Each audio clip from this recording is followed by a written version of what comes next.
才能只是半个月没进城，一进城竟发现人类灭绝了。哪怕是繁华的纽约，夜里灯火通明，却见不到一个活人。这到底怎么回事？一口气30分钟看完2024最新的末日美剧《大地永存》。医师是一位地质学家，为了工作便利，他长期居住在深山之中。这天，医师去山里采集样本，在他认真的工作时，却被一条毒蛇咬中了手。医师连忙想拨打电话呼叫救援，却因为蛇毒迅速发作，失去了对身体的控制，手机因此掉落在这石缝中。医师只好狠下心来开始自救。他拿出匕首，强忍疼痛，在手臂的咬痕处划出十字，所用嘴巴将毒素吸了出来。医师从疼痛中缓过来后，便立刻朝着山下跑去。他通过顽强的意志，在毒发前赶回了卧室休息后，医师便没有力气去呼叫救援了，只能认命的昏了过去。不知过了多久，他试图睁开自己紧闭的双眼，却发现眼皮十分沉重。恍惚中，医师看到自己的胳膊已经变黑，如果任由毒素蔓延，他将会有生命危险。可惜医师却失去了对身体的掌控力。医师再次醒来时，他已经恢复了一些力气，却惊恐地发现被咬伤的手变得肿胀。他挣扎着想要起身，却因此用尽了全身力气，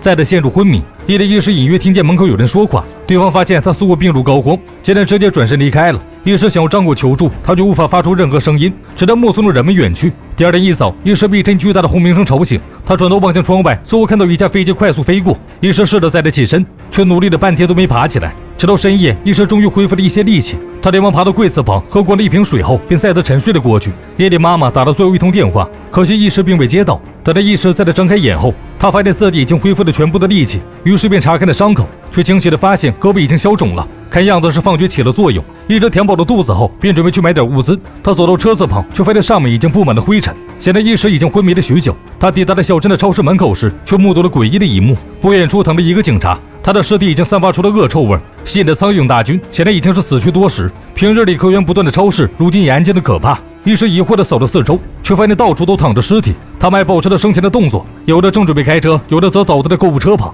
显然人们的死亡猝不及防。医师有些搞不清状况，突然被一阵警报声打断。停车场的大屏幕写着快跑，看到提醒的医师反应迅速地坐上车，朝着家中的方向开去。途中医师打开了广播，这才得知了病毒蔓延的事情。原来一种致命瘟疫席卷全球，这种病毒既然存活于空气之中散播，所呼吸到病毒的人类会立刻被感染，从而失去意识倒在地上，逐渐变成一具冰冷的尸体。在病毒传播期间，出发去野采的地质学家医师却因此逃过了一劫。听到广播里的提醒，医师的心也贴到了嗓子眼。他忐忑地回到家中，却痛苦地发现父母因为感染的病毒早已经去世。医师只能强忍悲痛，在后院挖了一个坑，将父母埋了起来。接下来的日子里，医师开始在小镇上到处晃悠，试图寻找同样的幸存者。然而令他失望的是，到处都是腐烂发臭的尸体。现在医师也尝试过联系当局，却迟迟没有得到回应。他猜测着，或许是因为小镇上的人太少了，于是便带了一些物资前往城市寻找同类。夜里，医师抵达纽约时，发现这里灯火通明，但同样安静的可怕。医师看着空荡荡的大厦，不由得陷入绝望。于是他索性摆烂起来，决定留下来，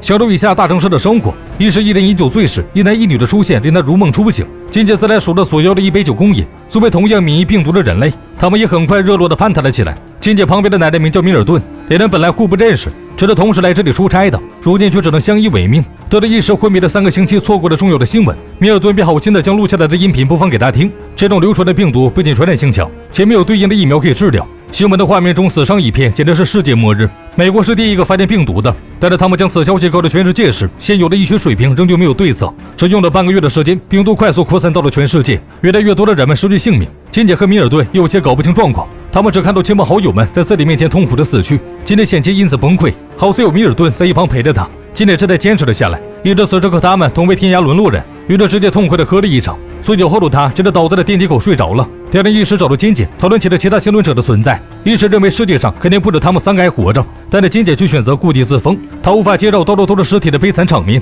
米尔顿的想法也和金姐一致，两人认为即便是寻找到少数幸存者，也无法改变病毒蔓延的事实，还不如直接享受当下。所以金姐便邀请医师深入交流一下，虽然不愿意找人，但她还是挺乐意造人的。医师十分心动的却还是拒绝了，他不愿陪同两人一同堕落下去，于是独自开着车离开了纽约，准备去其他的城市逛一逛。然而医师刚出门就后悔了，但开弓哪有回头箭，他一边赶路一边崩溃，直到在半路捡到了一条狗子，医师这才冷静了下来。接下来的1年里，医师在狗子的陪伴下找遍了很多地方，再也没有发现一个幸存者。医师为了打发时间，便去图书馆拿了很多书，想要研究这场几乎将人类灭绝的病毒到底是什么原因。可见术业有专攻，医师研究半天也看不明白。当他想要摆烂去纽约时，却突然发现远处的房子竟然炊烟袅袅，显然是人生活的痕迹。这一刻，医师终于在孤独中看到了希望。医师为了保险起见，带上了武器，靠近了目标房子。他刚下车，便被对方持枪叫停。医师连忙解释说，自己并没有恶意，只是因为在末世中难得碰到活人，因此他只是想要交个朋友。黑妹见到医师如此真诚，便同意了他来家中参观，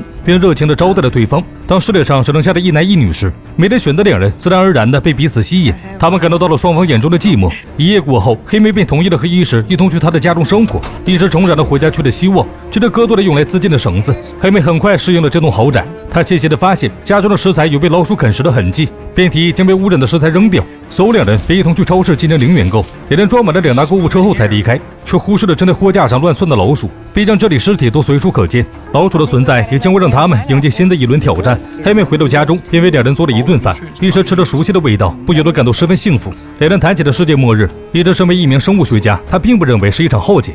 Mother Earth, seeking revenge. We were the virus. Just gonna fight us. Never let us relax. Permanent payback. 接下来的日子里，两人分工明确，靠着自身的能力寻找食物。医师会主动学习种植，帮助黑妹打理菜园。黑妹最为感谢，主动为医师修剪了蓄了1年的毛发。在日常的相处下，两人逐渐情根深重，发展成了情侣关系。他们过上了没羞没臊的生活，造人计划因此提上日程。当黑妹分享了怀孕的喜悦后，医师却忍不住担忧起来。这一末世之下，黑妹的生产根本没有医生帮忙，如果发生了些意外，那么医师将会永远痛失所爱。黑妹却十分乐观，她鼓励着医师主动学习接种知识，并且囤积了大量的婴儿用品。孕中期时，黑妹胃口大增，她需要补充大量的营养。医师作为丈夫，自然义不容辞。他带着枪出去打猎，遍地的牛群让医师应接不暇。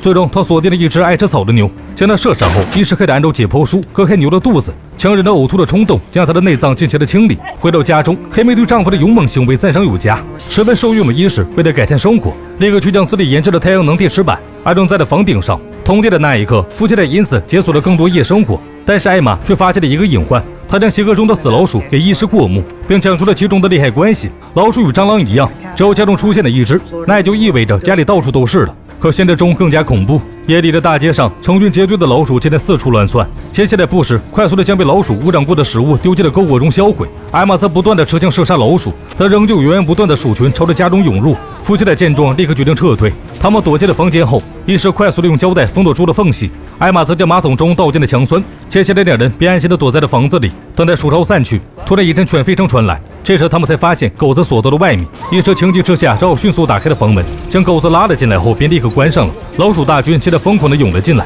医师连忙抡起球棒，玩起了真实版打地鼠，直到将老鼠们全部消灭。夫妻俩才抽空给狗子包扎了伤口，随后他们精疲力尽地进入了睡眠。第二天一早，街道再次恢复了宁静，猫咪们直接吃了一个满汉全席。艾玛却因为昨晚受到了惊吓，羊水竟然提前破了。医师见状，连忙回到屋内，利用从书本中学到的知识，提心吊胆地帮助艾玛分娩。在末世前，艾玛曾经生过2个孩子，她已经有了一些经验，但是这一次她只觉得异常痛苦。很快，艾玛意识到孩子胎位不正后，立刻摆脱医师，试着帮自己扭转胎位。在艾玛的指导下，医师顺利地将孩子接生了出来。孩子的诞生也让医师再次看到了重振人类文明的希望。于是夫妻俩一边带娃，一边在小镇里用油漆留下的信息，希望召集其他幸存者。终于如夫妻俩所愿，一个男人看到了这条信息。这是人类文明崩溃的第6年，随着人类的减少，大量的动物在陆地上肆意活动。医师正在开车行驶时，无意之间撞死了一头山狮。他刚准备取出手枪，准备给狮子一个痛快，突然发现周围有一个小女孩正在注视着他。直到看清手枪后，女孩惊恐地向树林深处跑去。医师见状，连忙追了过去，解释自己并没有恶意，刚刚拿出手枪只是为了杀狮子。看着小女孩愿意停留倾听时，医师将自己是一个父亲身份讲了出来。此时的他和黑妹已经育有1儿1女，并且跟另一对夫妇居住在这里，大家都是十分友善的人，且非常乐意收留无家可归的女孩。看着女孩放下了戒备，医师跟着靠近查看她的伤口，不料她突然大喊大叫起来。医师见状，只好换了另一种方式对女儿进行帮助。医师表示自己会在车中等待女儿，让她自己选择是否需要救援。所以医师回到了车中，却发现受伤的狮子逃掉了，难免有些烦躁。好在没过一会儿，小女孩再次走到了医师的车前，接受了他递来的苹果。小女孩显然已经饿了许久，她贪婪地啃食了几口苹果后，立刻被收买了。一时透过后视镜发现，小女孩别扭地躲在了车后面。一直将她带到了家中。妻子黑妹带着孩子们来迎接时，得知了小女孩的存在。可是无论是黑妹温柔的呼唤，还是小孩子热情的邀请，小女孩都对此没有反应，只是紧张地缩在角落之中。一时和其他人讨论起了小女孩的来历，一直推到对方应该在10岁左右。但当自己一靠近，她就会发出刺耳的尖叫声。一是怀疑这是遭遇创伤后的应激反应，大家不由得心疼起了女孩。等待了一夜之后，另一对夫妇中的妻子莫林主动端着食物靠近了小女孩。小女孩惊慌失措下，将食物打翻了过去，并死死握住了莫林的手腕。小女孩这才发现莫林身上和自己一样有着许多疤痕。莫林友善地表示，自己也是一个小女孩时也遭遇过虐待，因此他非常能够理解小女孩的恐惧。所以莫林试着让小女孩触摸自己柔软的头发，终于成功地取得了她的信任。所以莫林带着小女孩来到了浴室，为对方放好了洗澡水后，莫林表示自己当初也在十分绝望的时候靠近了这个小镇。他看到了医师夫妇留下的欢迎语，才鼓起勇气靠近了这里。所以莫林便主动离开，给小女孩留下了私人空间。医师带着阿豪一同前往了在发现小女孩的位置继续深入寻找。他们发现了一个破败的小木屋，里面竟然有许多恐怖的刑具。莫林将清洗干净的小女孩安排到了一个房间后，他立刻将其他大人叫到了客厅，手拿出了一封信读了起来。这是莫林在翻到小女孩书包时发现的，写信人是女孩的母亲。他告诉大家，女孩名叫艾薇，是一个苦命的孩子。奇怪的病毒来临时，艾薇一家活了下来，但她丈夫却原形毕露，将所有的罪责归咎在了孩子身上。于是他不顾妻子阻拦，对艾薇进行了恐怖的虐待，导致艾薇不再开口说话。母亲一直尝试着保护女儿，但是身体却越来越虚弱。直到母亲在意识到自己时日无多时，写下了这封托付的信，也是在祈祷艾薇能够得到救赎。莫莉因为小女孩的出现，再次想起了自己曾经遭遇的痛苦，哪怕是面对同床共枕的丈夫，她也不愿再次提及。医师和黑妹此时迎来了第3胎，他们和小女孩共处了1年后，不知在房子周围的警铃突然响了起来。意识到有陌生人靠近后，医师黑妹和阿豪瞬间警惕起来。他们分别是将敲门响铃的位置查看，纷纷猜测着或许是艾薇的家人赶了过来。但是双方确认彼此没有危害后，这才放下了武器。刚才是小男孩雷夫触碰的警铃，3个大人担心医师等人会伤害孩子，才这么警惕的。确认对方并无恶意后，医师接纳了4人。雷夫很快和医师的2个孩子打成了一片。一行人从俄勒冈阿什兰出发，他们刚开始这段旅程，便发现了医师在墙上留下的欢迎语，才好奇地走了进来。为首的女人茉莉郑重地介绍了一下他们的成员，她是一名外科医生，直到发现无人可以医治的茉莉，便一路南行。在阿什兰遇到了艾斯拉和珍妮后，以及他们的孩子雷夫，4人便组成了一个大家庭，一起生活了下去。由于再次遭遇了鼠疫，他们只能离开阿什兰继续逃亡。最终黑妹等人作为房主，热情地接待了他们居住，但这一时却有些担心对方持枪会对他们这个大家庭造成威胁。黑妹得知此时后，主动安抚了医师，劝他不要想太多。第2天，医师终于放下了芥蒂，他出门搜集物资时，也叫上了茉莉3人。雷夫则被留在了家中，由黑妹和莫林照顾。医生强调了需要搜集的品类后，便带着大家一同出发了。途中，他们被一头水牛拦路，医师一行人照将车停了下来，徒步前进。一行人在附近搜集物资时，莫莉自作主张去了医院查看，这里面正在就诊的病人已经被老鼠啃得出森森白骨，且货架上都是老鼠屎的痕迹。莫莉没有发现什么有价值的东西，正准备离开时，却突然被一条狗子拦路。狗的手上有一个灭火器，莫莉接住器材驱赶了狗子后，发现了一间配钥匙上了锁，于是莫莉接住灭火器，将门直接砸开了。他惊喜地发现里面有大量的药品，于是直接决定打包回去。随着医师等人结束了搜查，莫莉还迟迟未归，这严重影响了队伍的进程。但是看着莫莉满载而归，医师也没了脾气。一行人最终在天黑前赶回了家中。由于艾斯拉为珍妮找到了一把吉他，夜晚他们便开启了一场篝火晚会。曾经红极一时的歌手珍妮为大家弹奏了一首欢快的乐曲。医师也逐渐意识到了自己在多年的爱意中产生了一种偏见，于是医师决定遵从初心，尝试着接纳越来越多的人，共同打造一个和谐美好的人类社区。夜里，珍妮却开始悲痛的喝酒，她试图用这种方式挣脱腹中的孩子。现在珍妮有着严重的心理疾病，她无法再忍受生育的痛苦。莫莉第2天发现了珍妮的异常后，真的心疼地对她进行了安抚，并答应了不告知艾斯拉真相。好的，珍妮在莫莉的开导下，终于再次接受了自己怀孕的事实。随着时间的推移，珍妮的肚子逐渐鼓了起来，她开始在家中安心养胎。顺利生下了这个孩子后，莫莉和阿豪也迎来了属于2人的爱情结晶。曾经不愿意开口说话的艾薇，也在和谐的氛围中逐渐融入了进来。随着孩子越来越多，医师有为了孩子们的教育操碎了心。他带着最小的儿子来到图书馆选择教材时，突然发现外面狂风肆虐，医师有种不祥的预感，立刻开车带着儿子冒雨赶回了家中。突然，医师发现狗子不见了。他匆忙出去寻找时，却只看到了被树干压在下面的狗子一动不动。医师悲痛地将狗子抱回了家中，并将它进行了埋葬。做完此事后的医师心中难免有些惆怅，他正准备四处走走，突然发现一只山狮正在悄悄地靠近了自己的小儿子。医师立刻出声提示附近的艾薇，将小儿子带走后，他立刻拿着锤子和狮子进行了搏斗。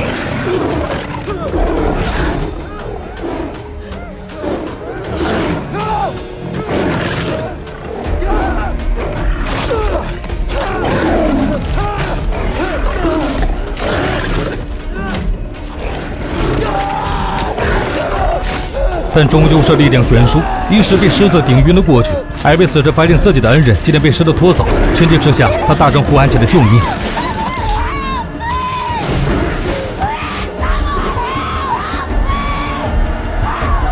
好在艾薇在紧急时刻就来救援，才保住了恩人没有被野兽蚕食的命运。但是在医疗条件有限的时代，今后一个14年都没有摸到过手术刀的外科医生显然是有点悬。所有的大人围在病床前，手忙脚乱地帮忙固定住医师的身体。医生莫里维医师进行了简单的止血后，便开始对他进行人工呼吸，但那效果甚微。此时有人拿来了简易的吸氧装置，终于辅助了医师重新恢复了呼吸。脱离了危险期后，众人终于松了一口气。莫莉对于医师狰狞的伤口进行了缝合后，他也忍不住哭了起来。心疼一时的黑妹决定持枪为丈夫报仇，她手着枪支顺着血迹走进树林，很快找到了藏匿在其中的山尸。随后黑妹对着他连开数枪，才得以宣泄内心的愤恨。很快医师醒了过来，茉莉因此松了一口气。她检查了医师的伤口后，承认了自己的隐瞒。事实上，茉莉只是学习了1年的医学生，她甚至都没有任何的实践经验。茉莉很后悔自己的隐瞒，医生却反过来对她进行了安慰。直到这一次，茉莉成功救下了自己的病人。6周后，医生能够下地行走后，便回到了家中休养。接下来的3年时间中，孩子们逐渐长大。乔伊爱上了潜水，他大捞上的许多龙虾收获颇丰。医生却忍不住担心乔伊的安危，嘱咐了儿子下次必须有大人陪同。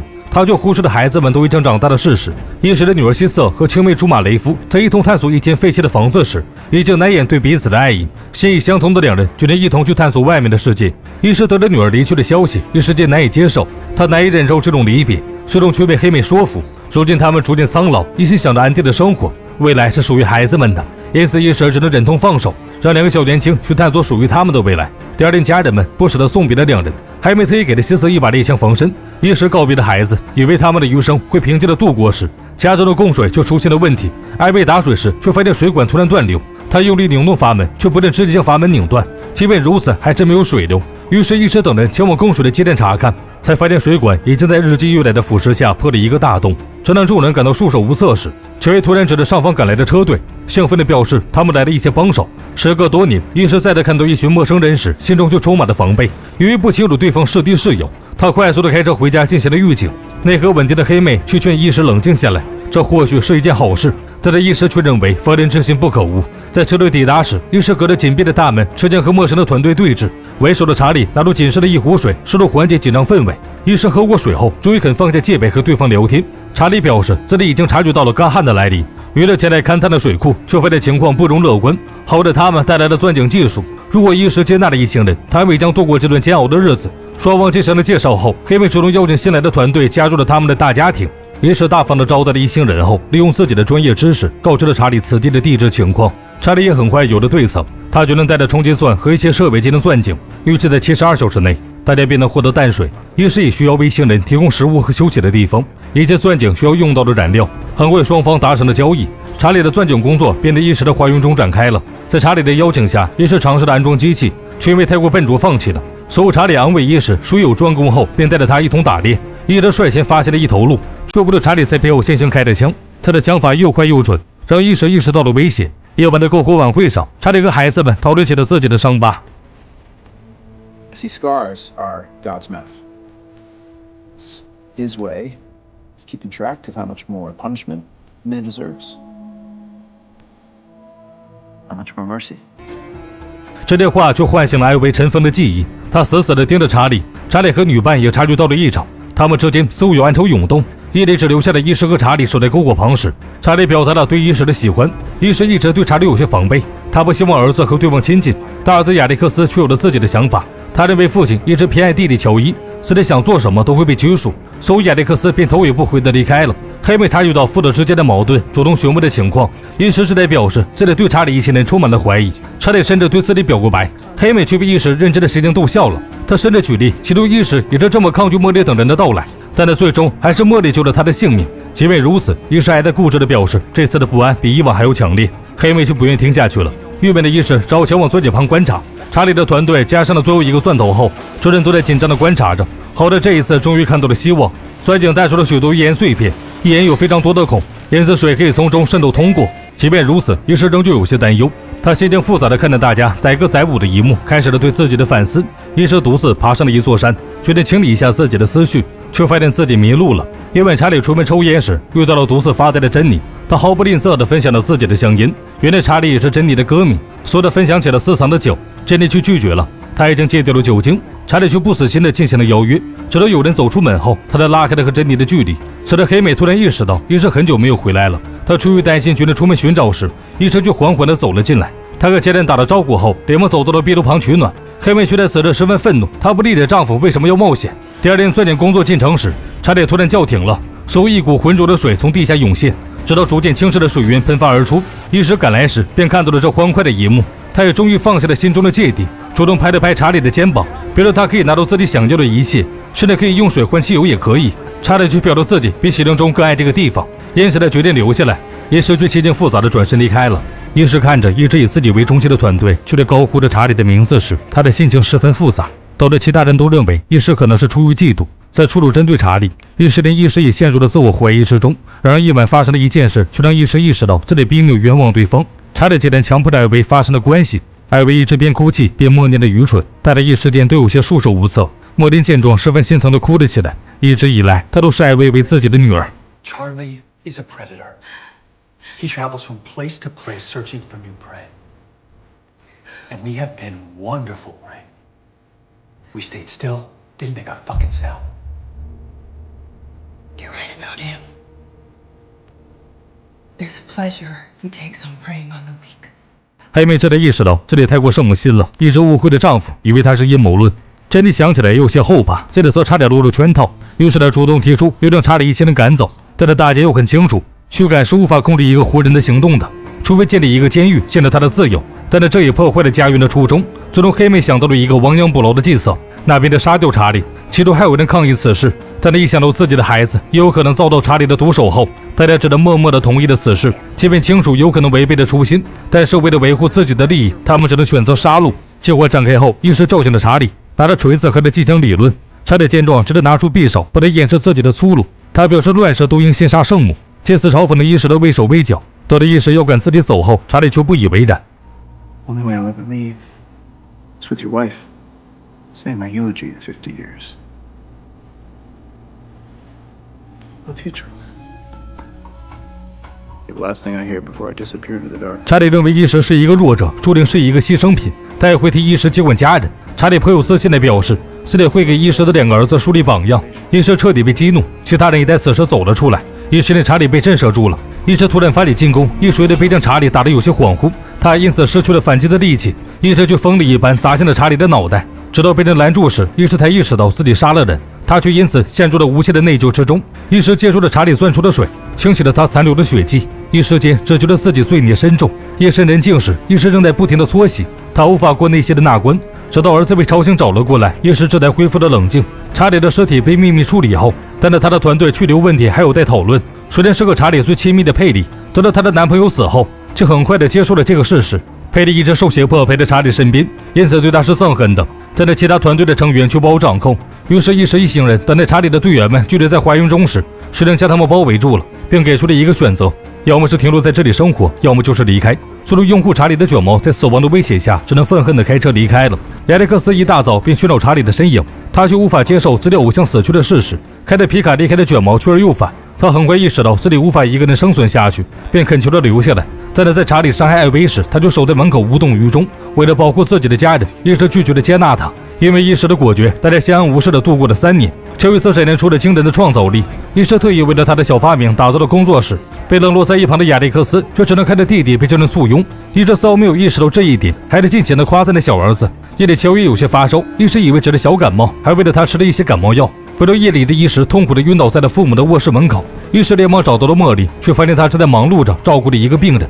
茉莉表示，现在出现了和20年前一样的病毒。发病初期浑身颤抖疼痛，接下来就是发高热，直到彻底失去了意识。得知乔伊也患有此病后，茉莉立刻提醒医师将乔伊转移到医院中，只因为疾病具有高度传染性，所害的要求健康的人们戴上口罩居家隔离。在两人谈话时，又一名病人自己走了过来。黑妹得了这个消息，只能找到茉莉来帮忙。茉莉得了此事便主动跟了过来。当3人赶到医院时，已经有数名病患躺在了床上，他们只能用冰块降温。医师并未听从茉莉的劝告，独自在家中照顾着乔伊。随着3年未见的希瑟赶回了家中，他和父母拥抱后，悲痛地将雷夫死亡的事情讲了出来。希瑟也意识到在父母身旁才是最安全的，所以他主动承担了照顾弟弟的责任。医师因此决定为孩子们做些什么。他骑着自行车来到了更加遥远的医院，医师快速地搜刮着药物。他脑海中时常浮现出查理的身影，却让他感到后怕，甚至以为自己最疼爱的儿子感染了要命的病毒是他犯下杀戮的报应。末日后的21年，人类已经所剩无几，神秘病毒在这席卷而来，新人类的家园再次面临灭顶危机。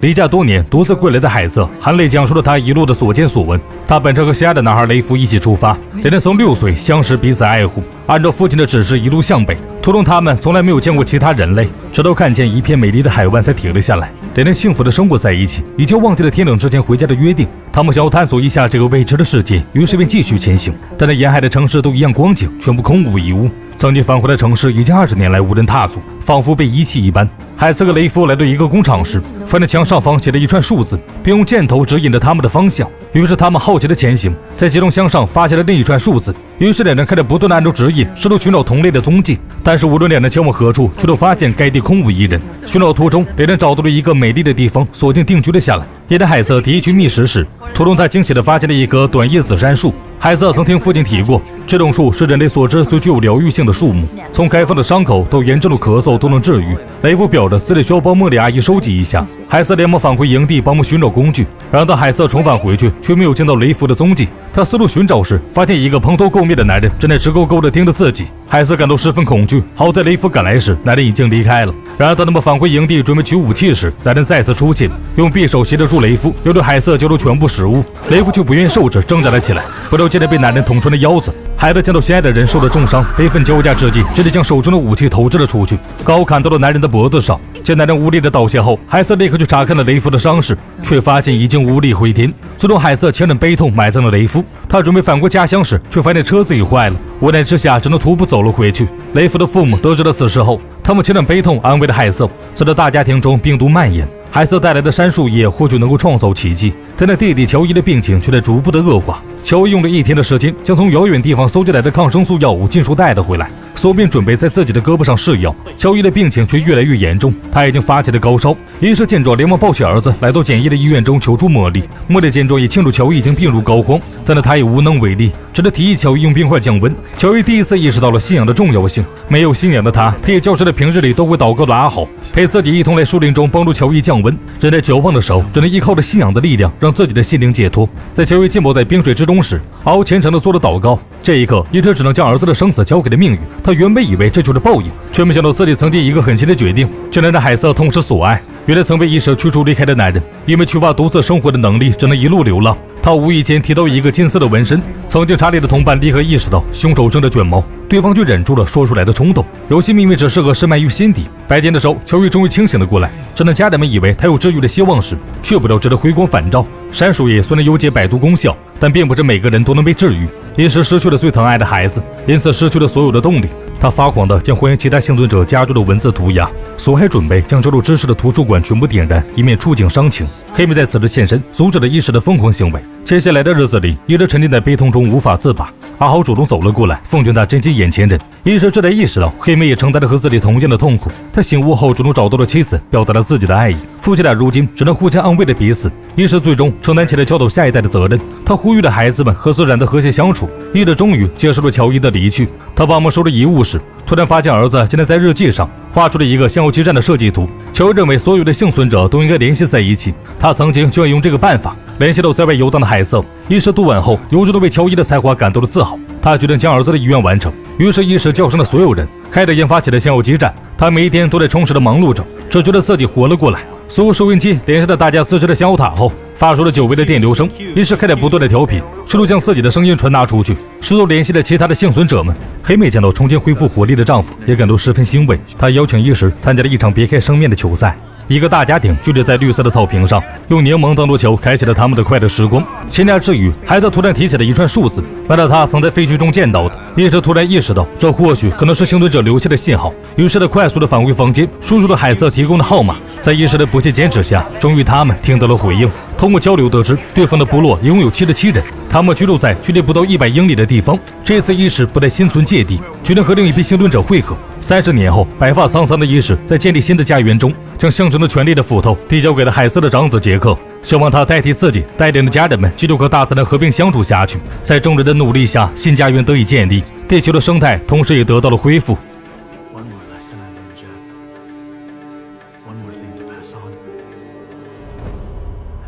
you to especially remember. Men go and come, but the earth abides.